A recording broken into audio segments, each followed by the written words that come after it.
नमस्कार विद्यार्थी मित्रांनो, आपले MPSC PIQ base 1 mark fix series मध्ये स्वागत आहे। आज आपण वनस्पती मधला नाही का म्हणजे सायन्स मधला पुढचा टॉपिक पाहू, जे आहे शेवाळ। याच्यावर आपल्याला क्वेश्चन आलेले आहे आणि ही सुद्धा नाही का कमी माहिती आहे आणि 1 मार्क फिक्स नक्कीच होणार आहे आजच्या व्हिडिओ मधून।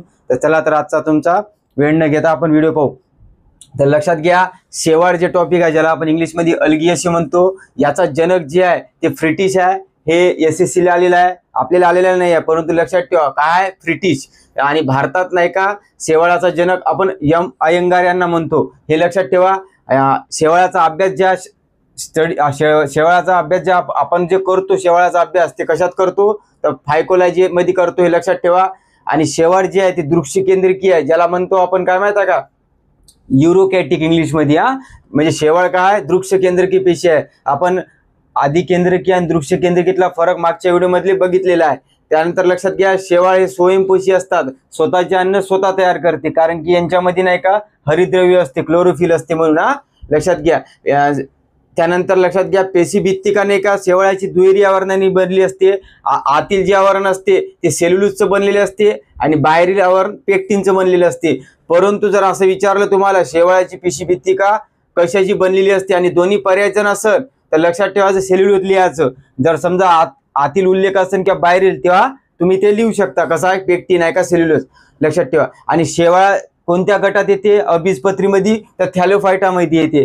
कवक आणि शेवाळ हे माहिती आहे आपल्याला मागच्या व्हिडिओमध्ये। त्यानंतर लक्षात ठेवा, आपल्याला म्हणलं का हरित शेवाळ, तपकिरी शेवाळ आणि लाल शेवाळ, याच्यावर प्रश्न आहे। हे कोणाचे प्रकार आहे तर त्या शेवाळाचे कोणत्या आधारावर केलेले आहे, रंगद्रव्याच्या म्हणजे पिगमेंटच्या आधारावर हे प्रकार केलेले आहे, हे लक्षात घ्या। आणि आपण आता याच्यातला कंपॅरिझन पाहून याच्यावरचे प्रश्न सुद्धा पाहू।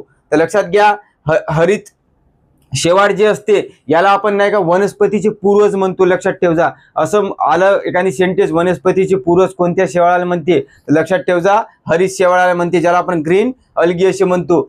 आता हे फरक लक्षात ठेवा की बा हरित जे शेवाळ असते त्याला आपण क्लोरोफायटा म्हणतो, कारण क्लोरोफिल असते त्यामध्ये, त्यामुळे हरितद्रव्य असते ना त्यामध्ये, याला आपण क्लोरोफायची सुद्धा म्हणतो, लक्षात ठेवा।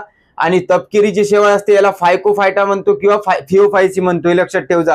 हे येते आपल्याला इथं फिओफायसी किंवा फायकोफायटा म्हणतो। आणि लाल जे शेवाळ असते त्याला आपण रोडोफायटा आणि रोडोफायसी असे म्हणतो, हे लक्षात ठेवा।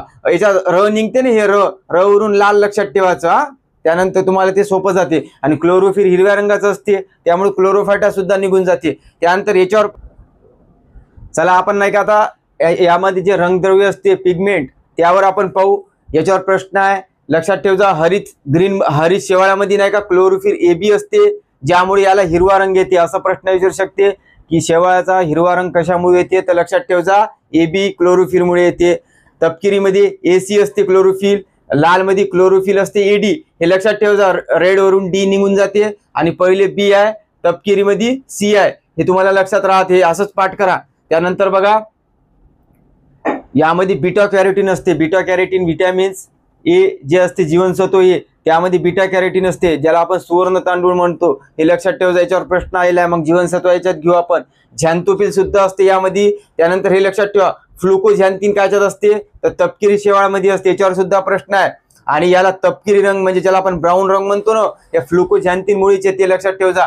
त्यानंतर लाल शेवाळ जे आहे ते फायको इरिथ्रिन असते, यामध्ये रंगद्रव्य कोणतं राहते फायको इरिथ्रिन, ज्यामुळे याला लाल रंग येते, हे लक्षात ठेवजा। हे महत्वाचं आहे कारण की याच्यावर प्रश्न आलेला आहे। त्यानंतर फरक पाहू तिसरा, अन्नसंचय कशात करते हरित शेवाळ तर स्टार्च आणि ऑइल ड्रॉपेटच्या स्वरूपात करते। आणि तपकिरी शेवाळ जे असते ते मॅनिटॉल आणि लॅमेनिरियनच्या कार्बोदकाच्या स्वरूपात करते, लक्षात ठेवजा। मॅनिटॉल आणि लॅमेनिरियन, मॅनिटॉल शब्द आला तर हेच मारायचं तपकिरी ब्राऊन, कारण की SSC मध्ये प्रश्न आलेले आहे याच्यावर, मॅनिटॉल बा कोणत्या शेवाळात येते तर लक्षात ठेवजा मॅनिटॉल आणि लॅमेनिरियन हे तपकिरी किंवा ब्राऊन शेवाळ यामध्ये अन्नसंचय करते। आणि एक आहे फ्लोरिडीन स्टार्च, हे कशामध्ये आहे तर लाल मध्ये, लक्षात ठेवजा फ्लोरिडीन स्टारच्या स्वरूपात करते। हे फरक स्पष्ट करासारखं लिहिलं ना तर लक्षात येऊन जाते। त्यानंतर यांची पेशीभित्तिका लक्षात ठेवजा, हरित शेवाळाची जी आतील जी असते पेशीभित्तिका असे सेल्युलोजची बनलेली असते आणि बाहेरील पेक्टिनची बनलेली असते। आणि तपकिरीची सेल्युलोज सोबत अल्जिन सुद्धा असते। आणि इकडं या साईडला म्हटलं लाल मध्ये सेल्युलोज, पेक्टिन आणि कार्बोहायड्रेट याची बनलेली असते पेशीभित्तिका, हे लक्षात ठेवजा। आता आपल्याला प्रश्न कुठे आलेले आहे इथं आलेला आहे, त्यानंतर रंगद्रव्यावर सुद्धा आलेला आहे आणि पेशी भित्तिकावर तर आलेलाच आहे, परंतु उदाहरणावर आलेला आहे, लक्षात ठेवा. याच्यात हरीश शेवाळामध्ये नाही का कोणकोणती एक्झाम्पल येते यावर प्रश्न आलेला आहे, ते पाहू आपण. लक्षात ठेवा, उदाहरणार्थ उल्वा, कारा, युलेथ्रिक्स, स्पायरोगायरा आणि वॉलवॅक्स हे बहुपेशीय शेवाळ आहे, लक्षात ठेवा. त्यानंतर एकपेशीय कोणती आहे शेवाळ? क्लोरेला आणि क्लॅमिडोमोनास हे आहे, हे स्टेट बोर्ड मधलं आहे आणि आयोगानं सुद्धा प्रश्नात विचारलाय, तुम्हाला दाखवतो मी. क्लोरेला, क्लॅमिडोमोनास आणि स्पायरोगायरा जे हरित शेवाळ आहे हे नील हरित शेवाळ नाही आहे, फक्त शेवाळ आहे, लक्षात ठेवा. यानंतर आपण नील शेवाळ घेणारच आहोत जे नायट्रोजन स्थिरीकरण करते, हे लक्षात ठेवा. हे उदाहरण पाठ करा जसे तसे. त्यानंतर बघा तपकिरी शेवाळाचे उदाहरण आहे सर्गॅसम, याच्यावर प्रश्न आलेला आहे. सर्गॅसमला आपण काय म्हणतो माहिती का? सीवीड असे म्हणतो, म्हणजे समुद्री तण. तण म्हणजे माहिती आहे ना, ते गवत म्हणतो ना आपण, तणनाशक हे तसं सर्गॅसम, लक्षात ठेवा, समुद्री तण म्हणतात. त्यानंतर हे फुकोस, लॅमिनेरियन, डायक्टोटा आणि इक्टोकार्पस हे याचे उदाहरण आहे. हे तुम्ही नाही का 2-3 वेळा जर लिहिले व्यवस्थित तर तुमच्या लक्षात राहते. हे लॅमिनेरियन आहे ना, हे याच्यावर प्रश्न आहे शिक्षित की कोणत्या शेवाळापासून आयोडीन मिळवले जाते, तर लक्षात ठेवा लॅमिनेरियन शेवाळ ज्यापासून आयोडीन मिळवले जाते. एसएससीचा प्रश्न आहे, आपल्याला सुद्धा रिपीट येऊ शकतो, लक्षात ठेवा. त्यानंतर हे लाल शेवाळावर प्रश्न आहे उदाहरणावर. हे जे ग्लॅसिलेरिया आणि जिलिडियम आहे हे जे आहे हे शेवाळाचे उदाहरण आहे, यांचे लाल शेवाळाचे. ग्लॅसिलेरिया आणि ग्लिडियम या शेवाळापासून नाही का, या 2 शेवाळापासून नाही का जी पेशीभित्तिका बनली जाते ते अगार अगार नावाचं जे पॉलिसेक्राइड आहे ना त्यापासून तयार होते. आपल्याला प्रश्न आलेला आहे अगार अगार पॉलिसेक्राइड हे कोणत्या शेवाळापासून तयार जाते, तर लाल शेवाळ. हे उदाहरण नाही आले, हे लक्षात ठेवा. या दोन शेवाळापासून नाही का अगार अगार नावाचं पॉलिसेक्राइड तयार होते, हे लक्षात ठेवा. बाकीचं उदाहरण बघा, पोरोफायरा लक्षात ठेवा, त्यानंतर पॉलिसिपोनिया लक्षात ठेवा आणि कॉन्ड्रस लक्षात ठेवा. हे तुम्ही लिहा, 2-3 वेळा वाचा आणि पाठ असलं पाहिजे ना. पाठ असलं तर एलिमिनेशन स्ट्रॉंग होईल आपल्या. तुम्हाला येणाऱ्या एक्झाम मध्ये सुद्धा हेच दिसणार आहे उदाहरण, लक्षात ठेवा. तर अशा पद्धतीने नाही का आपण हरित, तपकिरी आणि ब्राऊन याचं कंपॅरिझन करून नाही का शॉर्ट मध्ये लक्षात ठेवला आहे. याच्यावर प्रश्न झाल्यावर तुम्हाला आणखी क्लिअर होईल, कारण की खूप कमी माहिती आहे आणि 1 मार्क फिक्स आहे नक्की. हे बघा आता क्रायसोफायसी पर्याय होता, आपण याचा काही अभ्यास करत नाही, परंतु याच्यावरच नाही का आपण प्रश्न सॉल्व्ह करू शकतो, लक्षात ठेवा. आपल्याला सर्व माहिती असणं अपेक्षित नाही आहे, कमी माहितीच असणं अपेक्षित आहे आणि स्ट्रॉंग माहिती पाहिजे की काय नाही आणि काय नाही आहे, आपोआप पर्याय. हे बघा क्रायसोफायसी होता आपल्याला जोड्याला लावा, यामध्ये रंगद्रव्य कोणतं आहे ते फायकोक्रायसिन लागते, लक्षात ठेवा, फायकोक्रायसिन. आणि ही याला गोल्डन शेवाळ म्हणते. हे प्रश्न प्रिडिक्ट असू शकते की गोल्डन शेवाळ कोणाला म्हटलं जाते, तर क्रायसोफायसीला लक्षात ठेवा, हे येऊ शकते. त्यानंतर बघा हे काही महत्वाचे काही शेवाळ दिलेले आहे मी, बघून घ्या. जसं की बा लाल समुद्र जे असते याचा लाल रंग होते ना, ते कशामुळे होते, तर लक्षात ठेवा ट्रायकोडोस्टियम इरिथ्रियम मुळे होते. ट्रायकोडोस्टियम इरिथ्रियम हेच लाल शेवाळ आहे, याचंच उदाहरण आहे. याचे बरेच शेवाळ आहे, परंतु आपण काही ठराविकच घेतले आहे, हे विचारू शकते आपल्याला. त्यानंतर अंतरिक्ष शेवाळ कोणाला म्हणतो, तर क्लोरेला लक्षात ठेवा आणि स्पिरुलुना आहे, स्पिरुलुना असं काहीतरी वाटते, स्पिरुलिना असं पाहून घ्यायचं एकदा, स्पिरुलिना आहे काहीतरी. हे 2 शेवाळ जे आहे ना अंतरिक्ष शेवाळ म्हणते, कारण अंतराळात जे नाही का जाते ना आपले मेट्स, त्यांना नाही का प्रोटीन साठी नाही का हे खाते त्यांनी तिथे प्रोटीन साठी, म्हणून आपण ते अंतरिक्ष शेवाळ म्हणतो. याच्यावर प्रश्न एससीसी ला आलेला आहे, लक्षात ठेवा, हे आपल्याला येऊ शकते आणि आपण पुढे जाऊ शकतो या प्रश्नामुळे. त्यानंतर लक्षात घ्या सलाद, आपण ते सलाद खातो ना तेच, मग सलाद म्हणून कशाचा वापर करतो आपण, उलवा लक्षात ठेवा, उलवा या शेवाळाचा वापर करतो. त्यानंतर बर्फावरून उगवणारा शेवाळ कोण आहे माहिती आहे का, क्रायसोफायटिक आहे, लक्षात ठेवा, क्रायसोफायटिक ज्या बर्फावर उगवणारा शेवाळ आहे. त्यानंतर हे प्रश्न आलेला एमपीसीचा, पिवळ्या हिरव्या रंगाच्या शेवाळांना आपण काय म्हणतो, तर झॅन्थोफायसी असे म्हणतो. आणि बाकीचं माहित आहे, लाल हे नाव आहे रोडोफायटी, हे तपकिरीला फिओफायसी, फायकोफायटा, हरितला आपण क्लोरोफायटा, हे पर्यामध्ये राहते आणि एलिमिनेशन सुद्धा निघते, हे लक्षात ठेवा झॅन्थोफायसी. हे ड्युअल प्लांट कोणाला म्हणतो आपण, लायकेन्सला म्हणतो, ज्याला आपण दगडफूल म्हणतो मराठीमध्ये.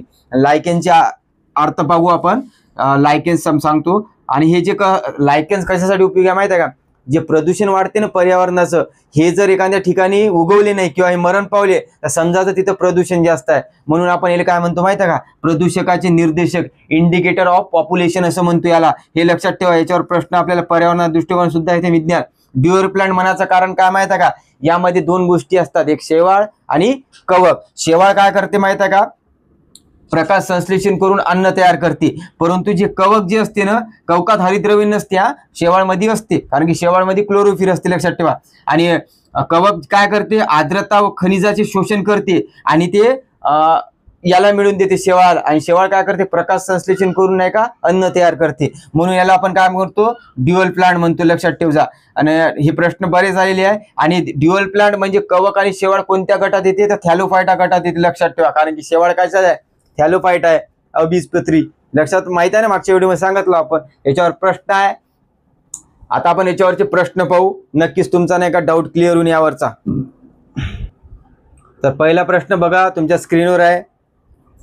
ग्रुप बी 2023 ला आलता प्रिलियमला. शेवाळ वर्गीकरणामध्ये किटोफोरेन्स हा गट खालीलपैकी कोणत्या वर्गामध्ये येतो, लक्षात ठेवा. किटोफोरेन्स हा गट कोणत्या गटात येते. आता आपल्याला माहित आहे, पर्याय कट करू आपण. बघा रोडोफायटामध्ये काय येते, लाल शेवाळ आहे का, काही असं नाही आहे. त्यानंतर सियानोफायटा आपण याच्यानंतर घेऊ, ज्याला आपण निळे हिरवे शेवाळ म्हणतो ना, ते त्याला आपण सियानोफायटा म्हणतो, हे सुद्धा येणार नाही. आपल्याला पाहिजे कॅरोफायटा किंवा क्लोरोफायटा. आपण वाचलेलं काय, क्लोरोफायटा. मग आपण हे मारायचं, जे वाचलेलं आहे तेच मारायचं उत्तर, बाकी एलिमिनेशन करायचं, लक्षात ठेवा. आणि हे काय होतं माहिती आहे का, किटोफोरेन्स, कॅरोफायटा, सियानोफायटा, रोडोफायटा, हे जे थॅलोफायटा गट पाहिला ना, याचे उपप्रकार होईल. कारण की खूप डीप आहे याच्यात माहिती, इतकीच नाही आहे, खूप आहे. परंतु आपण एक्झाम थ्रू नाही का जास्त, म्हणजे जे आपल्याला विद्यार्थी म्हणून करायला पाहिजे तितकं करायला पाहिजे ना आपण. बाकीच्या गोष्टी आपण नाही का लॉजिक म्हणून मारायला पाहिजे. आणि चुकलं ना, सर्व जण चुकणार आहे. एवढं डीप करून काय करायचं नाही आपल्याला, PhD करायची नाही सायन्समध्ये, लक्षात ठेवा. तुम्हाला सांगितलं मी रोडोफायटा काय आहे, सियानोफायटा, याचं क्लोरोफायटा उत्तर आहे, लक्षात ठेवा. त्यानंतरचा क्वेश्चन बघा. पिवळ्या हिरव्या रंगाच्या शेवाळ वनस्पतींना काय म्हणतो आपण, तर झॅन्थोफायसी म्हणतो, लक्षात ठेवा. आणि या बघा, हे जरी आपल्याला माहित नसलं तरी आपण उत्तर कसं काढतो बघा. पहिला ऑप्शन होतो क्लोरोफायसी. क्लोरोफायसी काय येते, हरित शेवाळामध्ये येते. आणि पिवळ्या हिरव्याचा उल्लेख आहे इथं, तर हे फक्त हिरवे शेवाळ आहे. त्यानंतर बघा थिओफायसी, ज्याला आपण तपकिरी शेवाळ म्हणतो, म्हणजे आहे ना, ते सुद्धा एलिमिनेशन होते. आणि एक आहे सायनोफायसी, त्याला आपण काय म्हणतो, सायनोफायसी, सियानोफायटाला सायनोफायसी म्हणतो. आणि जे आहे निरहरित शेवाळ, ते तर वेगळाच गट आहे, त्याचा निळहरित शेवाळ आहे, निळा आहे, इथं पिवळा आहे. म्हणजे आपण एलिमिनेशन सुद्धा करतो. परंतु नेमकं काय करायचं आहे माहिती आहे का, आपल्याला बाकीचे जे PIQ आहे ते पाठ पाहिजे. पाठ झालं ते एलिमिनेशन स्ट्रॉंग होते. तुम्हाला हे सांगायचा अर्थ आहे. म्हणजे आपण खूप वाचलं म्हणजे आपण प्रश्न सॉल्व्ह असं नसते कधी. त्यानंतर लक्षात घ्या, नेक्स्ट क्वेश्चन याचं उत्तर आहे झॅन्थोफायसी, ग्रुप C 2018 आलेला. त्यानंतरचा बघा, लायकेनच्या संदर्भात कोणती विधान बरोबर आहे. राज्यसेवा पूर्व परीक्षा 2017 आलेला आहे, लायकेन बद्दल विचारलेलं आहे. सेकंड सेंटेन्स उत्तर आहे बघा, इथं देऊन आहे. लायकेन्स आहे दगडफूल. कवक काय करते बघा, आर्द्रता व खनिजाचे शोषण करून शेवाळास उपलब्ध करून देते. आणि शेवाळ काय करते, प्रकाश संश्लेषण करून अन्न तयार करते. म्हणून त्याला आपण ड्युअल प्लांट असे म्हणतो, हे लक्षात ठेवा. याच्यावर बरेचदा रिपीट क्वेश्चन आहे. आणि याच्यावर काय समजते, प्रकाश संश्लेषण कोण करते, जे हिरव्या वनस्पती असते. आणि शेवाळ हिरव्या, कवक नसते, कवक मृतुपजीवी असते, त्यामध्ये प्रकाश संश्लेषण होत नाही, कारण त्यामध्ये क्लोरोफिल नसते, हरितद्रव्य नसते, लक्षात ठेवा. हे पाठ पाहिजे ना, याच्यात चुकले ना आपण खूप मागे जाणार आहोत. पाण्यात वाढणाऱ्या परंतु अपुष्पणाऱ्या शेवाळ हे कोणत्या वनस्पतीचे नाव आहे बघा. पाण्यात वाढते, शेवाळ तर पाण्यातच वाढणार आहे. त्यानंतर अपुष्प म्हणजे ज्याला फुलं नसते. आपण मागच्या याच्यात बघितलं कोणता शेवाळ आहे, तर स्पायरोगायर आहे, लक्षात ठेवा. आणि पर्यामध्ये म्युकर आहे, जे कवक आहे. पेनिसिलियम काय आहे, ते सुद्धा बॅक्टेरिया आहे. सूर्यफूल काय कवक आहे का, ते कायच्यात येते, ते येते जिम्नोस्पर्म मध्ये. आपण घेतलेलं आहे सर्वच, हे लक्षात ठेवा.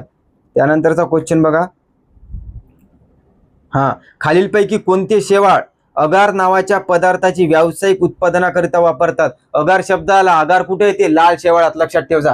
हे बघा, हे अगार पॉलिसॅकराइड कोणापासून मिळते, तर लाल शेवाळ. आणि हे विचारणार आता तुम्हाला, ग्लॅसिरिडिया आणि जिलिडियम या शेवाळाच्या पेशीभित्तिकोपासून नाही का अगार नावा शेवाळ. इथं सोपंच होतं. ऑप्शन मध्ये किती पर्याय राहणार आहे, 3च राहणार आहे. हरित शेवाळ, लाल शेवाळ, ब्राऊन शेवाळ किंवा नील हरित शेवाळ, याच्यापेक्षा वेगळा नाही राहत.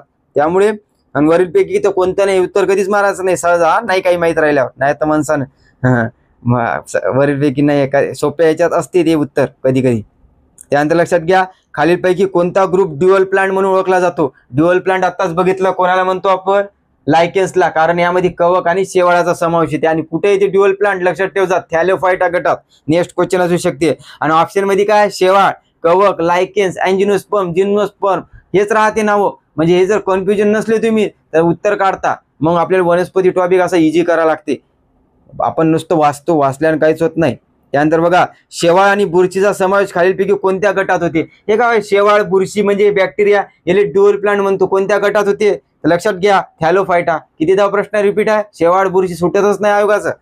त्यामुळे आणि पर्यायामध्ये बघा, जिम्नोस्पर्म, थॅलोफायटा, अँजिओस्पर्म, ब्रायोफायटा, बाकी काही राहणार नाही पर्यायामध्ये. त्यानंतर बघा, जोड्या लावात प्रश्न विचारला होता ग्रुप सी मेन 2023चा. आपण या शेवाळ बघा, शेवाळमध्ये उदाहरणार्थ क्लायमोडोमोनास, हे जे आहे क्लोरेरा आणि क्लॅमिडोमोनास, हे विचारलं आपल्याला की काय आहे ते शेवाळ आहे, लक्षात ठेवजा. स्टेट बोर्ड मधलं 8वीचं आहे. आपण खूप वाचलं ना पुस्तक संदर्भामधून तर लक्षात राहत नाही, पण 8वीच्या पुस्तकात 2-3 दिन आहे आणि आकृती सहित दिन आहे, ते जास्त लक्षात राहते, लक्षात ठेवजा. आणि बाकी आपण बघितलेले आहे, टेरिडोफायटा, ब्रायोफायटा, जिम्नोस्पर्म हे बघितलेलं आहे आपण, लक्षात ठेवजा. हे बघा इथं सायकस आपण अनावृत्तबीजीमध्ये येते, लक्षात ठेवजा. मागील व्हिडिओ बघ जा, ज्यानं नाही पाहिला ना, पहिला, दुसरा, तिसरा, चौथा भाग आहे वाटते. त्यानंतर बघा, ग्रुप बी मेन्सला 2023ला लिहिला आहे. इकडे क्लोरोफायसी दिलेला आहे, सॉरी इकडे शेवाळ गट दिलेला आहे, इथं रंगद्रव्य दिलेलं आहे. याच्यावर प्रश्न आहे बघा, क्लोरोफायसी काय, क्लोरोफायसी मध्ये काय असते, ए बी, म्हणजे याचं उत्तर एक राहील. फिओफायसी मध्ये बघा, हे फिओफायसी, हा फिओफायसी, कधी कधी हे नाव येते, ह्याचे नाव होईये, कधी तपकिरी विचारते, कधी ब्राऊन विचारते. तर फिओफायसी मध्ये काय येते, फ्लुकोझॅन्थिन, म्हणजे याचं उत्तर येईल 3 नंबरचं. मग रोडोफायसी पहा, रोडोफायसी मध्ये काय असते बघा, फायको इरिथ्रिन, हे बघा फायको इरिथ्रिन आलं. आणि शेवटचा पर्याय क्रायसोफायसी, हे काही माहित नाही पाहत, परंतु क्रायसोफायसी, ज्याला आपण काय म्हणतो, त्याला फायकोक्रायसिन, ज्याला आपण गोल्डन शेवाळ असे म्हणतोय, लक्षात ठेवजा. याच्यानंतर आता चुकलं नाही पाहिजे आपला. त्यानंतर बघा, ग्रुप बी 2025चा पूर्व परीक्षेचा प्रश्न आहे. इकडं हे शेवाळ दिलेली आहे, बघून घ्या. हिरवे शेवाळ, कोणता हिरवे शेवाळ मध्ये, स्पायरोगॅरा आहे. त्यानंतर लक्षात घ्या, तपकिरी शेवाळ कोण आहे, सर्गॅसम आलेला आहे, ज्याला आपण सीवीड असे म्हणतो. लाल शेवाळ पॉलिसायनोपिया, बघा इथं आहे पॉली, हे पायलोसिपोनिया म्हणतोय किंवा पायलिसायनोपिया म्हणतोय. मराठी थोडा उच्चार वेगळा होते, पण इंग्लिश मध्ये पॉलिसिपोनिया. आणि एक पिवळे शेवाळ दिलेले आहे, ती ऍड करजा, बॉट्रिटिडियम. बॉट्रिटिडियम मी लिहिलं नाही, पिवळे शेवाळ बॉट्रिडियम. आपल्याला पिवळे आणि हिरवे दोन्ही करून दिलेले आहे, लक्षात ठेवजा. त्याला झॅन्थोपायसी म्हणतो. आणि आता आपल्याला फक्त पिवळे शेवाळ विचारलं उदाहरण, तर तुम्ही बॉट्रिडियम, तुम्ही बाकीचे शेवाळ बघून घ्यायचा, पिवळे, काळे, लाल काय असते आणखी, तर तुम्ही इथे अभ्यास करायला पाहिजे त्याचा. परंतु इतक्या याच्यावर नाही का तुमचा प्रश्न सॉल्व्ह होते. आता बघा बरं, पिवळे शेवाळ जर माहित नसलं आपल्याला, तर आपल्याला हे बाकीच्या याच्यावरून तो सुटत आहे आपल्याला. म्हणजे आपल्याला कुठं काय करायचं, किती माहिती वाढवायची कायची, हे आपल्याला समजलं पाहिजे. आता नाही का यावरचे आपण तर क्वेश्चन्स घेतलेले आहे, फक्त तुम्ही नाही का हे नोट्स काढायची किंवा तुम्ही बघून घ्या, PIQ ची जोड द्या, आणि नेमकं तुमचा अप्रोच काय असला पाहिजे ते सुद्धा क्लिअर होईल. आज आपण नाही का वनस्पतीचे नाही का 2 व्हिडिओ बाकी आहे. एक आहे 16 मूलद्रव्यावर त्याचीवाले, आणि एक आहे वाटते नायट्रोजन स्थिरीकरण, हे महत्वाचं आहे, ते घेऊ. आणि वनस्पती टॉपिक एंड करू. यानंतर मग आपण नाही का अर्थशास्त्र घेऊ, मग प्राणी घेऊ, आपण घेत जाऊ एक एक. नक्कीच तुमचा त्या. आणि मला नाही का बऱ्याच जणांची कमेंट आली होती की सर म्हणजे नवीन आहे ॲस्पिरंट, की बा इतके मार्क कमी पडत आहे, अशा प्रकारे पडत आहे या विषयात. परंतु मला त्यांना एकच सांगा जे आहे, मी ग्रुप बी 2024चा पूर्व परीक्षेचा पेपरचे जे 6 विषय आहे, GH चे करंट अफेअर्स सोडले ना, 6-7 विषय नाही का मी अनालिसिस केलेले आहे, त्यांचा सोर्स सुद्धा टाकलेला आहे, PIQ कुठे रिपीट आहे काय सब टाकलेलं आहे. त्यांनी जर ते व्हिडिओ नाही बघितला असेल तर नक्कीच बघा, प्लेलिस्टमध्ये टाकलेला आहे किंवा व्हिडिओमध्ये बघा, कारण की तिथून तुम्हाला डायरेक्शन मिळणार आहे, अप्रोच मिळणार आहे, आपले किती प्रश्न इझी चुकत आहे किंवा आपण काय नेमकं करायला पाहिजे हे तुम्हाला तिथं डाऊट क्लिअर होईल. आणि ग्रुप सी मेनचा सुद्धा मी नाही का प्रश्न टाकलेले आहेत GH चे, ते सुद्धा बघा, म्हणजे तुमचा नाही का नेमकं तुम्हाला काय करणं अपेक्षित आहे आता सध्या वेळेमध्ये ते करणार आहे. तर स्थिरीकरण म्हणजे नायट्रोजन फिक्सेशन, यावर आपल्याला बरेच प्रश्न आलेले आहे. आपण पहिले सुरुवातीला माहिती पाहू, त्यानंतर त्याचे PIQ पाहू. चला तर बघूया नायट्रोजन स्थिरीकरण, ज्याला इंग्लिशमध्ये आपण नायट्रोजन फिक्सेशन असे म्हणतो. यामध्ये काय केलं जाते माहित आहे का, हे नायट्रोजनचं रूपांतर नाही का अमोनिया किंवा नायट्रेट किंवा नायट्रेट मध्ये केले जाते, हे लक्षात ठेवा. कारण की याच्यावर प्रश्न विचारला जाते, वनस्पती जे आहे का नाही डायरेक्ट नायट्रोजनचं म्हणजे घेऊ शकत नाही डायरेक्ट नायट्रोजन, मग त्यासाठी काय करते नायट्रोजन स्थिरीकरण. म्हणजे असा प्रश्न आला की वनस्पती नायट्रोजन कोणत्या स्वरूपात म्हणजे शोषण करते, तर नायट्रेट उत्तर लिहायचं. नायट्रेट हे सर्वात शेवटी जी प्रक्रिया आहे ना नायट्रेटची आहे, लक्षात ठेवजा. तुम्हाला मी नंतर सांगतोच ते. आणि ही नायट्रोजन स्थिरीकरण जी आहे ही केमिकल रिॲक्शन आहे, म्हणजे रासायनिक प्रक्रिया आहे, लक्षात ठेवजा. त्यानंतर बघूया हे यांचे जे रासायनिक नाव आहे ना, लक्षात ठेवजा. नायट्रोजनला N2 म्हणतो आपण, अमोनियाला NH4 म्हणतो, नायट्राइटला नाही का आपण NO2 म्हणतो आणि नायट्राइटला NO3 म्हणतो. हे तुम्ही लक्षात ठेवजा, याच्यावर प्रश्न आलेले आहे. त्यानंतर बघा नायट्रिफिकेशन म्हणजे काय, यामध्ये अमोनियाचं रूपांतर नायट्रेट मध्ये केले जाते, म्हणजे NH4 चं रूपांतर NO3 मध्ये केले जाते, लक्षात ठेवजा. हे पाठ करा तुम्ही. नायट्रिफिकेशन म्हणजे नायट्रेट मध्ये रूपांतर होते. डिनायट्रिफिकेशन म्हणजे काय, यामध्ये ते नायट्रेट असते ना NO3 चं रूपांतर नायट्रोजन मध्ये केले जाते, म्हणजे N2 मध्ये केले जाते. त्याला आपण म्हणतो म्हणजे उलट केले जाते यामध्ये. तर ते शेवाळ ते बॅक्टेरिया कोणता आहे, थायोबॅसिलस, लक्षात ठेवजा. थायोबॅसिलस जे बॅक्टेरिया आहे ते डिनायट्रिफिकेशन करते, असं लक्षात ठेवजा.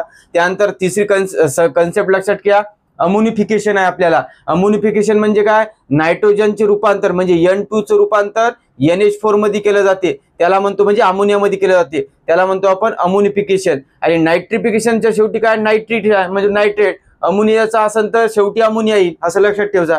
हे याच्यावर प्रश्न आपल्याला मेसले आलेले आहेत. हे इतकं महत्वाचं आहे कन्सेप्ट. त्यानंतर पाहू आपण, ज्यावेळेस नाही का वनस्पती नायट्रोजनचं कंझ्युम करत असते ते कोणता क्रम असते ते लक्षात ठेवा. बघा हे पहिलं नायट्रोजन आहे, किती टक्के नायट्रोजन आहे, 78% नायट्रोजन आहे. वनस्पती डायरेक्ट घेऊ शकत नाही, मग ते कसं घेते लक्षात ठेवजा. नायट्रोजनचं रूपांतर मग नंतर अमोनियात होते, ज्याला आपण काय म्हणतो NH4. याच्या डोक्यावर नाही का प्लस चिन्ह राहते, लक्षात ठेवजा. त्यानंतर अमोनियाचं रूपांतर नायट्रेट मध्ये करतो, त्याला म्हणतो NO2, लक्षात ठेवजा. आणि तिसरं जे आहे सर्वात शेवटी नायट्रेट मध्ये करते, त्याला म्हणतो NO3, डोक्यावर त्याच्या मायनस चिन्ह आहे, लक्षात ठेवजा. म्हणजे तुम्हाला प्रश्नाला वनस्पती कोणत्या स्वरूपात नायट्रोजन स्वीकारते किंवा ग्रहण करते, तर उत्तर लिहायचं नायट्रेट. आणि फर्स्ट प्रोडक्ट कोणता आहे, अमोनिया, आणि लास्ट प्रोडक्ट कोणता आहे, नायट्रेट, हे लक्षात ठेवजा. हे क्रम विचारते आपल्याला कधी कधी.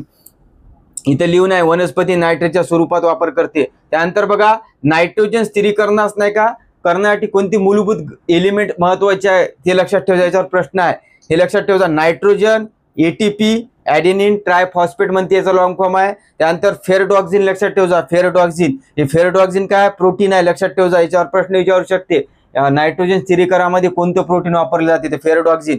हे तिन्ही शब्द लक्षात ठेवा. चौथा पर्याय नाही का तिथं होतं आपल्याला एरोबिक कंडिशन, म्हणजे एरोबिक आणि एनएरोबिक म्हणजे काय, एरोबिक म्हणजे ज्यामध्ये ऑक्सिजनचा वापर होते आणि आपण मराठीत ऑक्सिश्वेशन म्हणतो, इंग्लिशमध्ये त्याला आपण एरोबिक म्हणतो. आणि एनएरोबिक म्हणजे विना ऑक्सिजन, ज्याच्यामध्ये ऑक्सिजनचा वापर होत नाही, त्याला विन ऑक्सिश्वेशन असे म्हणतो आपण, लक्षात ठेवजा. आणि हे जे नायट्रोजन स्थिरीकरण आहे हे विन ऑक्सिडेशन आहे, म्हणजे एनएरोबिक कंडिशन आहे. तर पर्यायामध्ये चौथा होता एरोबिक, म्हणून ते चुकीचा होता. ते प्रश्नावर पाहू आपण.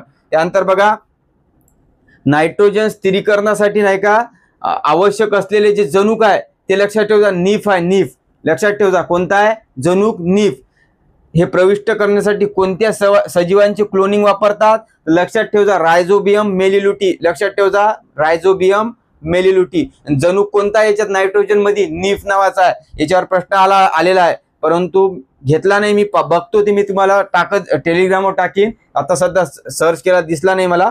हे राज्यसेवाचा प्रश्न आहे, नीफ जनुक आणि रायझोबियम मेलिलुटी. त्यानंतर लेग, याच्यामध्ये नायट्रोजन स्थिरीकरणात कोणतं पिगमेंटेशन असते म्हणजे रंगद्रव्य असते, तर लेग हिमोग्लोबिन, लक्षात ठेवजा. याच्यावर प्रश्न आलेला आहे, लेग हिमोग्लोबिन. त्यानंतर बघा हे जे नायट्रोजन स्थिरी करणाऱ्या वनस्पती आहे एकूण, ते UPSC ला नाही का 2023चा प्री परीक्षा पाहिजा, त्याच्यामध्ये हा प्रश्न आलेला आहे की बा नायट्रोजन स्थिरी करणाऱ्या वनस्पती कोणत्या, तर लक्षात ठेवजा. अल्फा अल्फा आहे, चिक पी आहे, स्वीट पी आहे, गार्डन पी आहे, स्वीट क्लोवर्स आहे, ब्रॉड बीन आहे, क्लोअर बीन आहे आणि सोयाबीन भुईमुग, हे इतकं आहे. पण याच्यात लक्षात ठेवजा हे पी आहे, याच्यात शब्द शेवटी पी पी पी, इथे बी नाही का बीन आहे, क्लोअर आहे, हे शब्द कॉमन आहे. म्हणजे जर आपल्याला आला प्रश्न कधी तर लक्षात ठेवजा, यासाठी दिलेला आहे मी. त्यानंतर बघा या साईडला याच्यावर प्रश्न आहे की जे आपण नीलहरित शेवाळ म्हणतो त्यालाच आपण सायनोबॅक्टेरिया म्हणतो, म्हणजे जीवाणू आहे ना एक प्रकारचं. त्यानंतर याला मिक्झोफायसी सुद्धा म्हणतो. आणि हे जे नीलहरित शेवाळ असते याचा वापर जैविक खत म्हणून केला जातो, बायो फर्टिलायझर. याच्यावर सुद्धा प्रश्न आहे. हे सर्व नाव पाठ पाहिजे. सायनोबॅक्टेरिया कोणाला म्हणतो, नीलहरित शेवाळाला. त्यालाच आपण मिक्झोफायसी म्हणतो. ते आपण शेवाळाचे 3 प्रकार पाहिले ना, क्लोरोफायटा, क्लोरोफायसी, फिओफायसी, रोडोफायसी आणि हे मिक्झोफायसी. याच्यावर सुद्धा प्रश्न आहे, तुम्हाला प्रश्न पाहिल्यावर क्लिअर होईल. त्यानंतर हे कोणतं आहे, बायो फर्टिलायझर आहे, जैविक खत आहे. आपल्याला 2-3 प्रकारचे खत असते, एक आहे जैविक खत, एक आहे हरित खत ज्याला आपण हिरवळीचे खत म्हणतो, आणि तिसरा आहे गांडूळ खत म्हणजे शेणखत म्हणतो त्याला. ते आपण 3 प्रकार पाहू, त्याच्यावर सुद्धा प्रश्न आहे. तर लक्षात ठेवा, नीलअळी शेवाळ कोणती आहे, तर नॉस्टॅक ॲनाबिना. लक्षात ठेवा, ही नॉस्टॅक ॲनाबिना काय केल्या जाते, भात शेतीत नाही का त्यांची सुपीकता वाढवण्यासाठी वापरला जाते, हे लक्षात ठेवा. त्यानंतर ॲलोसिरा लक्षात ठेवा, लिन्झबिया, कॅलोथ्रिक्स, ट्रायकोडोसमियम आणि सिलिंड्रोम स्मर्मम हे आहे. हे तुम्ही फक्त नाव लक्षात ठेवा, पण याच्यावर प्रश्न आलेला आहे. आणि अजोला लक्षात ठेवा, हे SSC ला आलेला आहे. फर्न परफॉर्म म्हणून कोणता शेवाळ वापरले जाते, तर अजोला देऊन आहे उत्तर, हे लक्षात ठेवा. फर्न परफॉर्म इंग्लिश मध्ये शब्द आला तर अजोला मारायचं. आणि काय ॲझोस्पिरुलम, ॲझोस्पिरुलम सुद्धा जैविक खत म्हणून वापरला जाते, हे इतकं लक्षात ठेवा. त्यानंतर बघा याच्यावर प्रश्न आहे, सहजीवन पद्धती ज्याला आपण सिम्बायोटिक मेथड म्हणतो, याच्यावर कसा प्रश्न आहे, फरक सरकार लक्षात घ्या. सहजीवन पद्धती दोन्ही आहे, पण शेंगवर्गीय असणारी आणि शेंगवर्गीय नसणारी याच्यावर आपल्याला फरक लक्षात ठेवते. तुम्हाला ही सहजीवन पद्धती आणि शेंगवर्गीय असणारी कोणती म्हणजे शेवाळ आहे, रायझोबियम आहे, लक्षात ठेवजा. आणि जर शेंगवर्गीय नसणारी म्हटलं तर फ्रँकी आहे. हे दोघावरही प्रश्न आहे, तुम्हाला सांगतो मी. आणि हे रायझोबियम जे असते ते मुळाच्या गाठीत असते आणि हे मुळाच्या गाठीत नसते. इतका फरक तुम्ही पाठ करा, कारण की याच्यावर क्वेश्चनवर लक्षात राहील. आणि हे जे असते ना रायझोबियम, हे रॉड आकाराचे असते. याला इंग्लिशमध्ये आपण काय म्हणतो, मुळाच्या गाठीतला लेग्युम आणि नॉन लेग्युम. जे गाठीत नसेल तर नॉन लेग्युम, हे लक्षात ठेवा. बघा याच्यानंतर बघू आपण ॲझोटोबॅक्टर आणि ॲसिटोबॅक्टर. हे बघा याच्यामध्ये फरक आहे. इथं झ आहे ॲझोटोबॅक्टरचा आणि इथं स आहे, लक्षात ठेवायचा कन्फ्युजन होण्यासाठी. नाही तर एकच वाटते ॲझोटोबॅक्टर ॲसिटोबॅक्टर. आपण ॲझोटोबॅक्टर जे आहे ना असहजीवी आहे, लक्षात ठेवजा. असहजीवी, हे जसं सहजीवन आहे ना याच्यात असहजीवी आहे, हे सहजीवी आहे, हे फरक लक्षात ठेवजा. हे फ्री लिव्हिंग एरोबिक आहे म्हणजे मुक्त व्यवस्थेत असते, हे लक्षात ठेवजा. आणि प्रकाश संश्लेषण करत नाही, हे लक्षात ठेवजा. आणि एकदल वनस्पतीमध्ये असते ॲझोटोबॅक्टर, हे मातीत असते खास करून, लक्षात ठेवजा. आणि ॲसिटोबॅक्टर आहे, जिथं स येते ना ॲसिटोबॅक्टर, ते ऊसाच्या शेतीत वापरते, एवढंच लक्षात ठेवा. ॲसिटोबॅक्टर ऊस मध्ये स आहे आणि ॲसिटोबॅक्टर मध्ये स आहे. हे फक्त ॲझो मध्ये लक्षात ठेवजा फरक आणि ॲसो मध्ये. त्यानंतर इथे आपल्याला प्रश्न बघा, जसं आपण हे जैविक खत आहे, जेवढे नीलहरी शेवाळ आहे की हे सर्व जैविक खतच असते, बायो फर्टिलायझर म्हणून. आणि एक दुसरा प्रकार आहे हरित खत, हे लक्षात ठेवजा. हरित खत कोणता आहे, सौर भांग, घेवडा, सेजबनिया रोस्टाटा आणि सेजबनिया कॅनाबिना. याच्यावर प्रश्न आलेला आपल्याला, सेजबानिया कॅनाबिना, हे लक्षात ठेवजा. याला म्हणतो आपण हरित खत किंवा हिरवळीचे खत. इंग्लिशमध्ये याला ग्रीन मॅन्युअर म्हटलं जाते, हे लक्षात ठेवा. गांडूळ खत जे आहे ते वेगळा प्रकार आहे, कारण की ते कसं असते माहित आहे का, जमिनीतच मिसळलं जाते ते सेंद्रियपणे करून, म्हणून आपण ते वेगळा प्रकार आहे. परंतु आपल्याला हे कळलं पाहिजे हे कोणती आहे आणि हे बस इतक्यात आपण पर्याय एलिमिनेशन करून काढू शकतो. आता आपण नाही का यावरचे प्रश्न पाहू. चला आता आपण पहिला प्रश्न पाहू. ASO 2014 लिहिलेला आहे, कोणती नीळ हिरवे शेवाळ वातावरणातील नत्रवायूचे स्थिरीकरण करते, भात शेतीची उपयुक्तता वाढवते. ते लक्षात ठेवा, भात शेतीसाठी दोनच आहे, नॉस्टॅक आणि ॲनाबिना. तर ऑप्शन मध्ये नाही का 3 नंबरचं बघा, नॉस्टॅक. हे निळे हिरवे शेवाळ आहे. पिवळे हिरवे शेवाळला आपण झॅन्थोफायसी म्हणतो. हरित शेवाळ वेगळा आहे, आपण बघितलेला आहे. त्यानंतर आपण तपकिरी शेवाळ बघितलेला आहे. आणि एक लाल शेवाळ. हे नावं लक्षात ठेवजा, याच्यावर कन्फ्युजन होईल वेळेवर पेपरवर, लक्षात ठेवजा. याचं उत्तर आहे नॉस्टॅक आणि ॲनाबिना दोन्ही, इथे एक आहे. त्यानंतर बघा ASO 2015ला हवेत रिकामी जागा हवेतील या स्थिरीकरणास शक्य आहे, त्यामुळे त्यांच्या दलदलीत भात शेतीमध्ये समिती सुपीकता वाढवण्यासाठी वापर होतो. भात शेतीसाठी काय वापरला जाते, नॉस्टॅक आणि ॲनाबिना, लक्षात ठेवा. आणि पहिला पर्याय बघा, क्लॅमिडोमोनास आणि क्लोरेला आलेला, हे काय आहे, शेवाळच होय, परंतु हरित शेवाळ होय. आपल्याला पर्यायामध्ये सुद्धा होतं आणि हे 2015 मध्ये सुद्धा होतं आणि 23 मध्ये सुद्धा होतं. त्यानंतर बघा युलोथ्रिक्स आणि उल्वा, ते काय, ते शेवाळच आहे पण हरित शेवाळ आहे, लक्षात ठेवायचा. असा पर्यायचा सुद्धा तुम्ही नाही का ॲनालिसिस केलं पाहिजे, नेमकं हे प्रश्न हे का आहे बा, हे कारण की पर्यायामध्ये दिसणारच आहे आपल्याला पेपर शेटरच्या वेळेस. पेपर ज्यावेळेस आपण ॲनालिसिस करतो ना, ते करायला पाहिजे, त्यालाच म्हणतो आपण PIQ ॲनालिसिस. त्यानंतर बघा नेक्स्ट क्वेश्चन, या जीवाणूंचा नाही का जैविक खत म्हणून वापर केला जातो. तर लक्षात ठेवजा, ASO 2015 लिहिला आहे. जैविक खत आपण आताच बघितलेले आहे, जैविकच खत आहे. तर रायझोबियम आहे पर्यायामध्ये. हे बघा हे सर्व जैविकच खत आहे, फक्त हे सोडले तर हरित खत, हा हे सर्व नाव येईल. परंतु रायझोबियम आहे पर्यामध्ये. आणि चौथा लक्षात ठेवायचा स्पिरुलम आहे, हे ॲझोस्पिरुलम होय. म्हणजे हे प्रश्न कॅन्सल झाला, कारण की पहिला आणि चौथं ऑप्शन नाही का आपलं जैविक खत म्हणून पाहिजे होतं, म्हणून हे रद्द केला. त्यानंतर बघा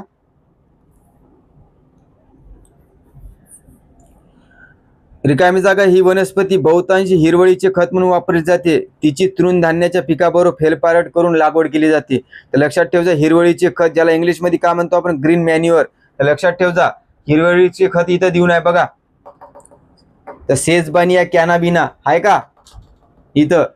तर हे सर्व नाव लक्षात ठेवा. सौरभांग, घेवडा, सेजबानिया, रोस्टाटा हे राज्यसेवा मेन्सला नाही का प्रश्न आलेला आहे. मला आता मी पाहिला नाही ते, परंतु आलेलं आहे. नाव लक्षात ठेवा, मी प्रश्न पाठवतो तुम्हाला टेलिग्रामवर. सेजबानिया कॅनाबिनावर आलेला आहे STI 2015चा. त्यानंतरचा क्वेश्चन बघा तुमच्या स्क्रीनवर आहे. कोणते जैविक खत नाही म्हणते. जैविक खत बघितले आपण, हे सर्व जैविक खत आहे. तर हे जैविक खत म्हणजे काय, बॅक्टेरियाच आहे ना, म्हणून जीवाणू खत येणारच आहे. त्यानंतर शेवाळ खत आहेच, कारण की शेवाळच आहे, नीलहरित शेवाळ. त्यामुळे हरित शेणखत येणार का नाही, कारण की हरित शेणखत आपण आताच पाहिलं कोणतं, ज्याला आपण हिरवळीचे खत म्हणतो, ते वेगळा प्रकार आहे, म्हणून ते येणार नाही. याचं उत्तर राहील 3 फक्त, हा हे लक्षात ठेवा. इथं तुम्ही वरीलपैकी सर्व लिहित होते, समजा जर माहीत नसतं तर तिथं चुकू शकते. हरित खत ज्याला आपण हिरवळीचे खत म्हणतो ते वेगळं आहे, आणि जीवाणू आणि जैविक खत हे वेगळं आहे, एवढं लक्षात ठेवायचं. आणि गांडूळ खत सुद्धा वेगळं आहे. तिन्ही वेगळे प्रकार आहे. त्यानंतर लक्षात ठेवा ग्रुप बी 2019 ला आलेला हे सूक्ष्म जीवाणू एकदल वनस्पतीमध्ये नाही का असहजीवी नत्र स्थिरीकरण करते. कीवर्ड काय, असहजीवी. आपण इथं बघितलंय सहजीवी पद्धतीने असले तर रायझोबियम फ्रँकिया राहील, पण असहजीवीसाठी कोण आहे, इथं आहे असहजीवी मातीत ॲझिटोबॅक्टर. म्हणजे उत्तर राहील फक्त ॲझिटोबॅक्टर. रायझोबियम येणार का नाही, कारण की सहजीवी आहे. हे फरक होता. आणि याच्यात बिन फरक आहे दोघात, फ्रँकिया आणि रायझोबियम मध्ये. तर काय आहे फरक, सहजीवन पद्धतीने हे दोघी करतात, परंतु शेंगवर्गीय असणारी रायझोबियम आहे, शेंगवर्गीय नसणारी फ्रँकिया आहे. आणि मुळाच्या गाठीत असणारी हे फरक आहे, आणि मुळाच्या गाठीत नसणारी. इतकं लक्षात ठेवायचं. याच्यावर प्रश्न आला घेतो मी. हे आलता ग्रुप बी 2019चा. त्यानंतरचा प्रश्न बघा, कोणते जैविक खत भात शेतीसाठी वापरले जाते. पहा जैविक खत पुन्हा आलं बायो फर्टिलायझर. लक्षात ठेवा कोण आहे, तर पर्यामध्ये आहे लाल शेवाळ, तपकीर शेवाळ आपण तर बघितलेली आहे. तर याचं उत्तर काय दिलं आयोगानं, नीलहरित शेवाळ. हे बघा नीलहरित शेवाळ उत्तर आहे. परंतु पर्यामध्ये नाही का रायझोबियम सुद्धा होतं, ते सुद्धा नाही का आपण जैविक खत म्हणून वापरला जातो. परंतु इथं तुम्हाला नाही का आयोगानं नीलहरित शेवाळ दिलं, कारण नीलहरित शेवाळ मोठा आहे, कारण की याच्या अंडरच रायझोबियम बाकी येते सर्व गोष्टी, म्हणून हे लक्षात ठेवा. असं जर कोणता तरी प्रश्न आला तर लिहायचं नीलहरित शेवाळच उत्तर, त्यानंतर रायझोबियम. तसा पर्याय राहिला तर दोन्ही लिहायचं, पण इथं पर्याय नव्हता. हे आलता ग्रुप बी 2020 रोजी. लक्षात ठेवा. त्यानंतरचा नेक्स्ट क्वेश्चन बघा, जैविक नायट्रोजन फिक्सेशन दरम्यान नायट्रिफाईंग जीवाणू कोणाचे रूपांतर कशामध्ये करते असं विचारलं आपल्याला. तर पर्यायामध्ये बघा तिसरा पर्याय बघा NH4 NO3 हे क्रम बघा. नायट्रोजनचं रूपांतर अमोनिया, अमोनियाचं नायट्रेट, नायट्राचं नायट्रेट. पहिले काय NH4 ते कायच्यात आहे प्लस मध्ये आहे, आणि सर्वात शेवटी आहे NO3 मायनस. हे लक्षात ठेवा. म्हणजे आपल्याला पर्यायामध्ये 2च देऊन आहे, त्यामुळे आपण 3 नंबरचा पर्याय घेऊन घ्यायला पाहिजे, कारण की नायट्रेटचं डोक्यावर मायनस आहे NO3. म्हणजे हे प्रश्न सुद्धा आपल्याला सॉल्व्ह झाला असता याच्यावरून. त्यानंतर लक्षात घ्या नायट्रोजन स्थिरीकरण करण्यासाठी कोणते शेवाळे जास्तीत जास्त उपयोगी पडतात.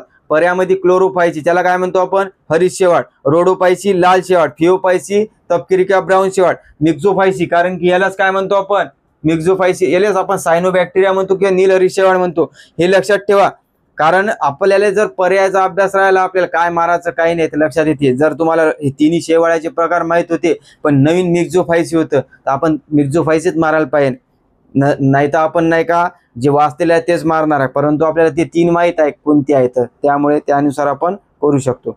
आणि हे सर्व नावं जे आहे किंवा मध्ये दिलेले ते लक्षात ठेवा, कारण की त्याच्यावर प्रश्न आलेले आहे बरेच. नेक्स्ट क्वेश्चन बघा, राज्यसेवा मेन 2016 आलेला आहे. नायट्रोजन स्थिरीकरण करणारा हा शेंगवर्गीय नसणाऱ्या झाडासोबत परस्पर सहकार्य आढळतो. लक्षात घ्या नायट्रोजन स्थिरीकरण करणार कीवर्ड काय आपल्याला इथं शेंगवर्गीय नसणाऱ्या. बघा इथं बघा मी म्हटलं होतं इथं काय शेंगवर्गीय असणारी रायझोबियम आहे, शेंगवर्गीय नसणारी फ्रँकिया आहे. पर्यामध्ये रायझोबियम आहे, फ्रँकिया आहे, क्लॉस्ट्रिडियम आहे, ॲझोमोनास आहे. तर आपण काय लिहितो इथं रायझोबियम लिहून नाही. शेंगवर्गीय नसणारी जर म्हटलं तर फ्रँकी आहे, याचं उत्तर फ्रँकी आहे. आणि हा प्रश्न आहे राज्यसेवा मुख्य परीक्षा 2016. म्हणून मी म्हणत असतो आपल्या सिलेबसनुसार नाही का सिलेक्टिव्ह वाचलं पाहिजे आपण, कारण की GS4 मध्ये विज्ञान व तंत्रज्ञान टॉपिक आहे आपल्याला, ज्यामध्ये नाही का नायट्रोजन स्थिरीकरणावर प्रश्न आलेले आहे. तर आपण नाही का तेवढं तरी नाही का वाचायला पाहिजे जेवढं आपल्याला आहे बा. नाही तर आपण असं नुसतं म्हणजे राज्यसेवेचे वाचायचं का नाही, सर्वच गोष्टी वाचायला लागते. जे MPSC अंडर आहे परीक्षा सर्वांचेच पेपर सेट घ्यायला लागते. परंतु वाचण्याची पद्धत PIQ बेस असली पाहिजे आपली. जितकं आपल्याला कंबाईंडला येतं तेच करा. जसं उदाहरणार्थ म्हटलं आपल्याला नाही का कायदे आहे का नाही आहेत, मग कायदे करतो का पहिल्या स्किप मारायचं. त्यानंतर कृषी आहे का आपल्याला नाही आहे, परंतु कृषीमध्ये काय आपल्याला जसं हरित क्रांतीवर प्रश्न असेल ते घेऊन घ्यायच्या, किंवा स्वामीनाथन बद्दल काही आली तर तो थोडीफार जे आपल्याला वाटते की आपल्या सिलेबस फ्रीमध्ये येते, तसं धवल क्रांतीचा जनक, अशा छोट्या छोट्या गोष्टी जे आपल्या PIQ बेस आहेत तेच करायच्या, बाकी स्किप मारायचं, हे एवढंच करायचं. त्यानंतर मग GS4 मध्ये नाही का असं विचारलं ते ग्रीन हाऊस गॅसेस कोणती आहे किंवा क्युटो करार कसे, मग आपण पर्यावरण वाचत असतो, मग तेवढंच वाचायचं आणि बाकी स्किप करायचं. म्हणून आपण नाही का PIQ जे करायला पाहिजे 21,000 लॉजिक बुस्टर आणि आयोगाचे आतापर्यंत झालेले सर्व प्रश्न, परंतु सिलेक्टिव्ह मेथडनं वाचायचं, इतकंच आहे त्यामध्ये. त्यानंतर बघा 2016चा प्रश्न करतो का आपण, नाही, ते बी राज्यसेवा मेनचा. म्हणून मी म्हटलेलं आहे तुम्हाला 4-5 वर्षाची प्रश्नपत्रिका करून काही चालत नाही. सध्या मागचे प्रश्न रिपीट व्हायला लागले आपले, आता जे फक्त आपल्याला अप्रोच भेटणार आहे. त्यामुळे 21,000 बेस्ट आहे. टॉपिकनुसार वाचायला पाहिजे, फक्त कोणतीही गोष्ट टॉपिकनुसार वाचायची, ज्याच्यावर मार्क आपल्याला भेटू शकते. बघा हे बिन राज्यसेवा मेन 2016चा प्रश्न आहे. खालीलपैकी कोणता पर्याय हरित खत पिके या पदरात मोडत नाही. हिरवळीचे खत जे वाचलं आपण त्याच्यात बघा ऑप्शनमध्ये सौरभांग, घेवडा, सेजबनिया, रोस्टाटा आलेलं का, हे म्हणजे हे 3 आहे, परंतु ॲजेरिडिक्टा इंडिका नाही आहे, म्हणून हे उत्तर चूक आहे, म्हणून इथे लिहिलेलं आहे मी. आणि आपल्याला जे नाही का कंबाईंड प्रीला विचारलं होतं ना, सेजबानिया कॅनाबिनावर विचारलं होतं, म्हणजे हेच आहे सेजबानिया रोस्टाटा, सेजबानिया कॅनाबिना असे नाव आहे. म्हणून आपण नाही का असे टॉपिकनुसार जर वाचले तर आपल्याला त्याचा फायदा होते. आज आपण नाही का शेवाळ्याचे प्रकार बघितलं, नायट्रोजन स्थिरीकरण बघितलं, याच्यावर जवळपास तुमचे 2-3 प्रश्न सुटणारच आहे. परंतु याच्यावर आपल्याला काही एकाच पेपर शेडमध्ये पडणार नाही, पण 1-2 तर येऊ शकते, असे म्हणजे हॉट टॉपिक आहे. मेन्सला सुद्धा प्रश्न आहे, फायदा होईल तुमचा. कमी माहिती आहे, नक्कीच तुम्हाला नाही का हेल्पफुल ठरणार आहे ही गोष्ट. आणि आता आपण नाही का नेक्स्ट व्हिडिओ नाही का 16 मूलद्रव्यावर घेऊ वनस्पतीच्या, म्हणजे जेणेकरून वनस्पतीचे काही गोष्टी राहिलेल्या थोड्याफार ते सुद्धा कंप्लीट होईल आणि वनस्पती टॉपिक एंड होईल. नंतर आपण नाही का DNA RNAचा फरक घेऊ, प्राणी घेऊ, म्हणजे महत्त्वाचे टॉपिक घेऊ. त्यानंतर आपण नाही का आता याच्यानंतर नाही का 16पर्यंत व्हिडिओ इन इकॉनॉमिक्सवर घेऊ आपण, बेरोजगारीचे प्रकार, दारिद्र्य निर्मूलन योजना ते सुद्धा घेऊ. करंटचं ते पडत आहे, करंटचे सुद्धा बघा. आणि जे न्यू MPSC एस्पिरंट आहे तर त्यांनी काय केलं पाहिजे नेमकं माहीत आहे का, जी मी नाही का कंबाईंड ग्रुप बी झाली ती 2024ची, त्यामधले मी जवळपास 6 विषय, GS चे 6 के 7 विषय आहे, मॅथ अँड रिजनिंग सोबत फक्त चालू घडामोडी सोडला ना तर मी घेतलेले आहे. ॲनालिसिस PIQ बेस घेतलेला आहे, सोर्स सुद्धा दिलेला आहे, किती क्वेश्चन रिपीट आहे ते तुम्ही सर्वप्रथम पहा, तुमची ॲनालिसिस करा की माझे सोपे चुकत आहे की कोणते चुकत आहे, का लॉजिकचे चुकत आहे, किंवा याचं लॉजिक रँडमली असं मारायला पाहिजे होतं, किंवा अटेम्प्ट कमी झाला, हे सर्व गोष्टी पहा. त्यानंतर ग्रुप C मेनचा जे पेपर झाला त्याचे सुद्धा मी टाकलेले 6 सब्जेक्टचे सोर्स काय होता सर्व ते बघा. त्याच्यानंतर तुमचे जर बरेच डायरेक्शन तुमची क्लिअर होईल नेमकं काय करायला पाहिजे, कारण की बुक्स लिस्ट त्यानंतर नोट्स हे इम्पॉर्टंट नाही आता सध्या, सबऑर्डिनेट आहे. फक्त नेमकं आपल्याला काय करायचं आणि काय नाही करायचं आहे ते तुम्हाला कळलं पाहिजे. पुस्तक नुसतं वाचणं म्हणजे नुसतं टाइमपास होईल तुमचा नंतर, हे मी माझ्या अनुभवाने सांगत आहोत. नक्कीच ते 2 व्हिडिओ बघा. बाकीची प्लेलिस्टमध्ये मी आतापर्यंत जवळपास बरेच व्हिडिओ टाकले आणि सर्वातून नाही का एक प्रश्न सॉल्व्ह होते तुमचा, कारण की PIQ बेस आहे, तिथं PIQ लावलेली आहे आणि माहिती दिलेली आहे, म्हणून ती हेल्पफुल ठरणार आहे. बाकीचे व्हिडिओ सुद्धा पहा, नक्कीच तुम्हाला 2025 साठी हेल्पफुल ठरणार आहे. जर आजचा व्हिडिओ तुम्हाला आवडला असेल नक्कीच लाईक करा, कमेंट करा, शेअर करा. धन्यवाद.